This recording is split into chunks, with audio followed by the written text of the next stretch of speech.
Of course প্রিন্সিপালের মেয়ে, নালে কোন স্টুডেন্ট মিড টার্মে এন্ট্রি পায়? নেপোটিজম, তাই তো? ভাই লোক, বলিউড থেকে এখন নেপোটিজম স্কুলেও চলে এসেছে। তো কারণ কি শোনা? অন্য স্কুলে ফেল করেছিলে? হোপলেস। স্যারও এক মাস লিভে ছিলেন। কি হয়েছিল? মিনা, শুনেছিলাম না তুমি বিদেশে হোস্টেলে থাকতে অ্যান্ড অল। কি হয়েছিল? Drug case? ড্রাগ নিতে গিয়ে ধরা পড়েছিলে? বিদেশে আবার ছেলে মেয়েরা তো এরকম করে। এই বোবা তো না, মনে হয় এরকম তোতলা। করছে কেন?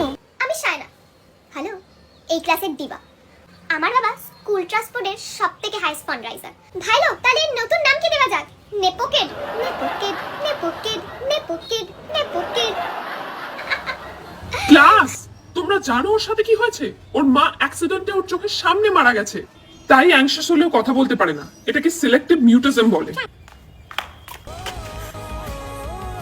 কি হলো? প্রিন্সিপাল স্যারের মেয়েকেও স্যারের পছন্দ হলো না নাকি? ক্লাসের বাইরে বার করে দিয়েছে?